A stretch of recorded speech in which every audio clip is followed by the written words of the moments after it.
భగవద్గీత అధ్యాయం 3 శ్లోకం 31 నుండి 35 వరకు भगवद्गीता अध्याय 3 श्लोक 31 ये में मतमिदं नित्यं नुतिष्ठन्ति मानवा है श्रद्धावन्तोन् सूयन्तो मुच्यन्ते तेपि कर्मभिः।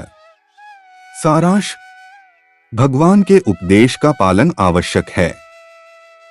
श्रद्धा से किया गया कर्म बंधन नहीं बनता।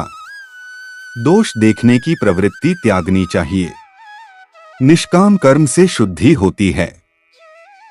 ऐसा कर्म मोक्ष देता है।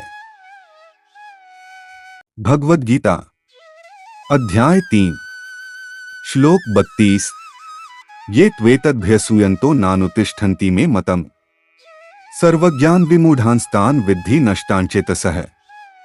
सारांश उपदेश की निंदा विनाश का कारण है। अहंकार ज्ञान को ढक देता है। श्रद्धा के बिना साधना अधूरी है। कर्मयोग से ही विवेक जागता है। ईश्वरवाणी का पालन आवश्यक है।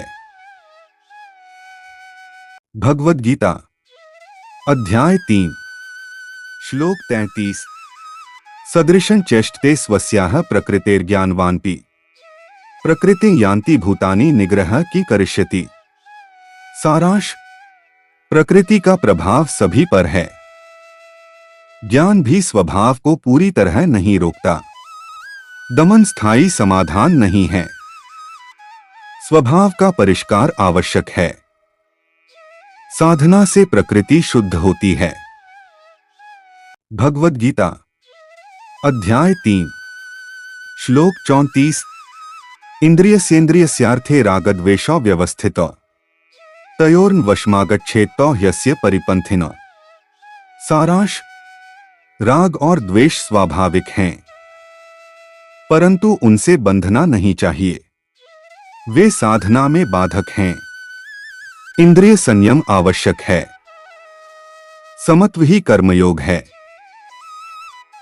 भगवद्गीता अध्याय 3 श्लोक 35 श्रेयान् स्वधर्मो विगुणः परधर्मात् स्वनुष्ठितात् स्वधर्मे निधनं श्रेयः परधर्मो भयावहः। सारांश स्वधर्म सर्वोत्तम है। दोषयुक्त भी स्वधर्म श्रेष्ठ है। दूसरों का मार्ग खतरनाक हो सकता है। आत्म स्वभाव के अनुसार कर्म करें। कर्मयोग का आधार स्वधर्म है। रोज भगवद्गीता के श्लोक सुनने के लिए चैनल को सब्सक्राइब करें। अगर आपको ये श्लोक पसंद आया हो तो लाइक और शेयर जरूर करें। जय श्री कृष्ण।